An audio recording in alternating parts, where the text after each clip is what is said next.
Hey, what is up guys, Marsley here, back to do another video, and I've got another sick game to share with you all. Now, I don't post these long videos anymore that have several games in them. No, I wait until I get something good to show you all, because I know you guys just want to see the best of the best games that I play. Now, I will occasionally bring you all some compilation vids. I've got a lot of matches. I've played a lot of matches. You know, to get these games, it takes me a lot of matches to, you know, get one or two good games. Got several great matches to show with you all, but this one here stands out, and yeah, just like the last video, I'm very excited to showcase this one.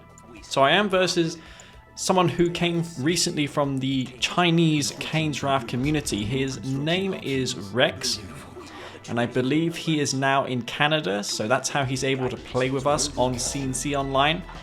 Really awesome nonetheless.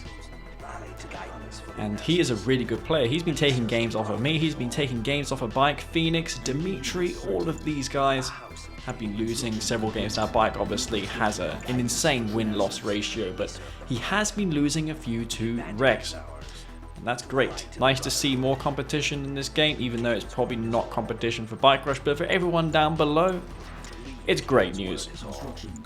We got one extra good player. This guy I like a lot because he doesn't complain about anything. He just plays and just asks for games. I love it. Going for a tier 2 in this game. Gonna do a strategy that Spectre used to do back in the day. Now, Spectre I was a big admirer because of his opening strategies. I liked his style. Low eco, very micro-focused gameplay with Nod. He liked to go for a flame tank and try and milk the flame tank.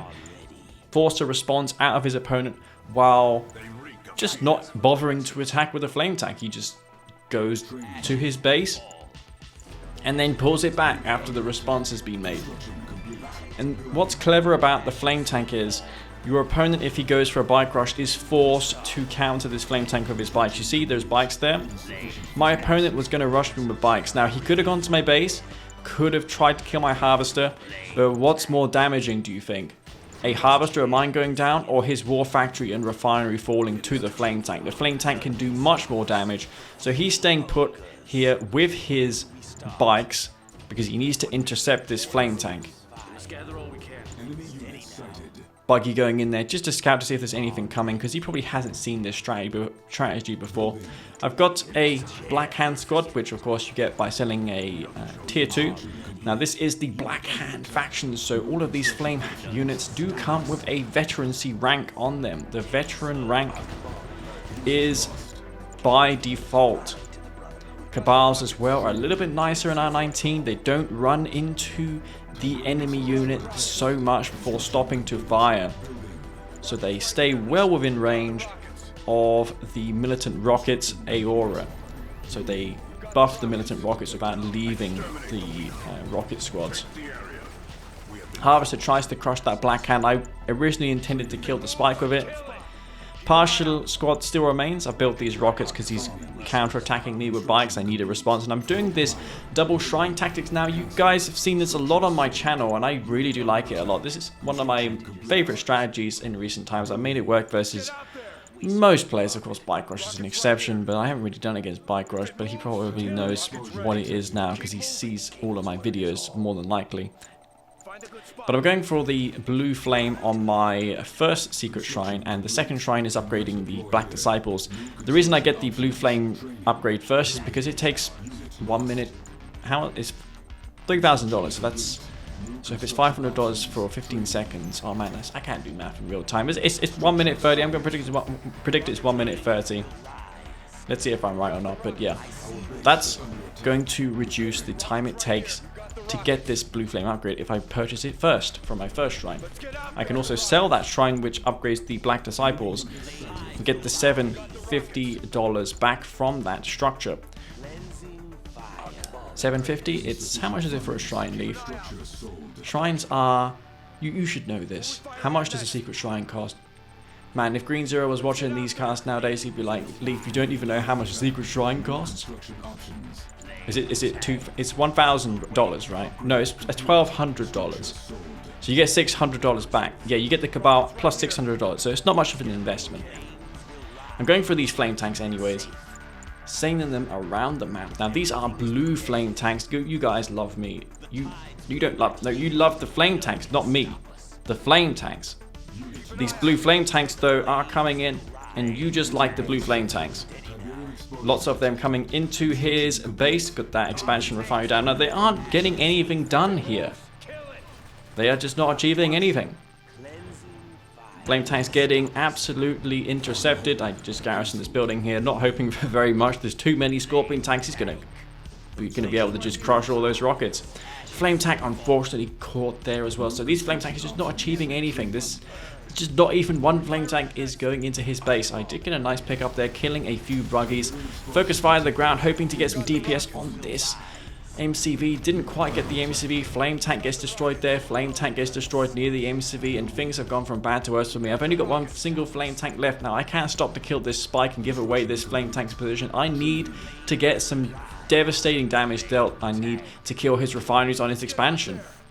He's got a third ref down. Okay, there's two flame tanks coming into his MCV now. I'm really hoping I can intercept this expansion. Flame tank down near the spike gets destroyed. There's a bunch of Scorpion tanks heading my way. So instead of going for rocket squads, just like I said in my second last video, which was all on tournament Tiberium Rift, Fanatics is the way to go if you're up against Scorpion tanks with Dozer Blades. Dozer Blades crush basically all infantry. You need Fanatics. So I'm building those Fanatics. I've got Blue Flame and Black Disciples, so you know the close-in damage on my infantry is also going to be really decent. Decent composition against Scorpion tanks when you're in defense. Flame tank gets destroyed there. I killed the MCV, which is nice. That's going to deny his second expansion. I'm trying to get down my his third expansion. I'm going to get down my second refinery on the second field. Lots of Scorpion tanks heading my way. I've got a garrison there. Should have had more buildings, garrison of infantry, considering I'm building all these rocket squads. But yeah, that's not too bad. I wonder if he saw that flame tank. But yeah, that flame tank probably was detected if I recall correctly. Yeah, it was. See, he's going to go ahead and try and kill that one. I'm keeping units on the left flank because I know that he's got several bikes. Can't remember if I destroyed them or not, so I'm just leaving some rockets there in case I get flanked by bikes. I can kill the Scorpion tanks heading my way by just spamming out Fanatics. This will at the very least force him back and he'll queue buggies. And when he goes buggies, I'll then go back into rockets and infantry to kill the buggies. And if the buggies decide to run into the Fanatics, that's also fine by me. Lots of Fanatics coming out. This is probably the most amount of Fanatics that you guys have seen. In fact, I can't remember myself making Fanatics in the last couple of years. It's only in recent times that I have discovered the power of Fanatic squads. They just have so much AoE damage. They're really useful in this particular situation. Look at this. The AoE damage easily cleans up those tanks for me. Now, these are Dozer Blade R19 Scorpion tanks, so they've got a little bit more armor now. They are the same as what they were in 1.0 and 1.01 before EA decided to nerf them for reasons in 1.02. Scorpions get cleaned up. I'm going to get the supercharged particle beam because I got lots of Cabal squads. That's my reasoning here. Many Cabals, so maybe I'll get some value out of this $1,000 upgrade. If I purchase it, Cabal squads do benefit from it. Eco's still in good shape. I'm building a Redeemer facility because I know the infantry alone is not going to win me this game. Flame tanks have not done anything to him. So I need something that can tank damage and can help me push into him. And that's going to be my Redeemer. So I'm building my Epic unit. That's going to be my plan in this game. You rarely see me building Epics. But this time I'm going to be building a Redeemer. Just keep an eye on what is going on. I'm in the defense at the moment. I don't like being on the defensive. I generally do poorly when I'm stuck in my base. Selling off these power plants, because if you let them fall, you won't get the full Cabal squad. You'll only get a partial squad if they are left to die instead of you selling them before they get destroyed. That's the same for watchtowers as well. You want to make sure that you sell your watchtower before it gets destroyed, or you just won't get the rifleman. It's important that you do that as GDI. Very helpful later on, especially when they got the AP ammo upgrade. Built my chemical plant just to summon in the C Tiberium. that gives me more than 3 grand of tip. It's worth building a chemical plant just for that support power. Even if I only use the C-type barium, that's worth it. That's it, because I get more resources than what I paid for the chemical plant. I can now sell it, but I'm going to keep it around.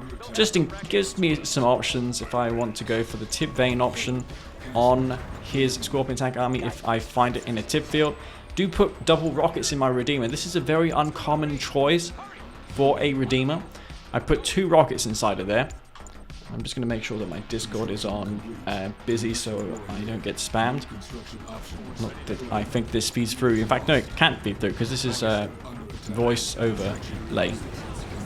Lots of Scorpion tanks in my base, and I unfortunately clicked the wrong support power. I was like, oh my god, damn it, I just clicked the wrong thing. That was a huge fail. He was able to retreat from that tip vapor bomb. Should have been the Tiberium Vein detonation, which cost the same amount. My Redeemer's heading to his base. The Scorpion tanks are just wrecking my field. I sell my Redeemer engineering facility, and now I finally place down my Tiberium Vein detonation. Should have been the first upgrade that I purchased. Lots of Reckoners. My plan was to just garrison up these Reckoners and put these supercharged particle beam cabals inside of them. It provides me with good anti-infantry and a lot of armor to withstand those tanks, and also they don't get crushed by Scorpions. The Redeemer can use its Rage Gen to thin out Scorpion tanks, but I'm moving through into this base. There's an Obelisk getting deployed there by Rex. Redeemer moving in. There's a second Obelisk, a third Obelisk, and I was like, uh-oh, this is really bad for me. I had no Harvesters, or very few of them. No real production either. Got this MCV moving in. I decided to attempt to move to the front line so I can place down a war factory for my Redeemer to repair itself, because I do have double rocket in this Redeemer. The bad thing about double rocket is it's not providing my Redeemer with any sort of repair. I'm going to send this to the MCV because I'm going to lose the game otherwise. So I put the war factory right there, and I'm going to get my Redeemer next to the war factory for some nice repairs. My infantry army making its way to the bottom of the map. I'm not really hoping for this to do very much. Now, they do have blue flame, these infantry units. And there's a lot of tanks there. I need to get an epic Rage Gen off. So I fire off the Rage Gen, all those tanks start firing at each other. And this double rocket Redeemer is just spewing rockets at these tanks. And the good thing about the double rocket Redeemer is if you manage to hit it with the laser, the tri-part laser, and the double rocket garrison, it will one-shot kill a Dozer Blade Scorpion tank head-on. I find that's an interesting and very relevant bit of information. Now, this army of infantry is slowly pushing into his base. There's a heroic Black Hand there with blue flame. Not something you see very often. Redeemer trying to defend my base. I do lose the last of my eco and refineries. No power for that Obelisk to do anything for me. There's double venom there, but my rocket Redeemer can just blast those out of the sky. So I've got a bunch of infantry here, 2 heroic Black Hand squads. He's trying to focus these down. He should try and crush them. As you see, he's got a Scorpion tank there, and I need to go for the tech center. I'm just really messing about here. I need to go for his production. There's an MCB there, there's a war factory there, there's tanks crushing my infantry. Harvesters as well now coming in to crush this infantry. He's trying to crush them, so I immediately set my sights on these buildings. And the thing about infantry is if you get them close enough to buildings, even harvesters can't crush them very well. MCV, he's just about going to lose that MCV, and now I need to just kill the war factory. There's harvesters here trying to crush this lot, but yeah, the Black Hand with that heroic status are just insane. That damage is insane. He loses his war factory. And I've got this Redeemer almost on full health. A tip spike to my name. That's my only eco. Should have killed the tip spike a little bit sooner. But I've got only this Redeemer. He doesn't have any production as far as I'm aware. Now he could have an expansion field on the left-hand side of the map. But that's a lot of Scorpion tanks. He can just kill my Redeemer outright with that many tanks. So I fire off the Rage Gen hoping to get all these tanks. But unfortunately, he got the force fire on the ground just as I fired the Rage Gen. That was terrible for me. I was almost ready to throw in the GG. Now these rockets, as you can see, are just going to focus down these tanks that are on the low health. I'm deliberately targeting the tanks that are in the low health, so I don't have to fire my main weapon. And this Redeemer is taking some pretty significant damage. I'm going to move that into the War Factory. He can go for my War Factory, but there's an AMCV about to pop out. He's slowly being produced by the Tiff Spike income.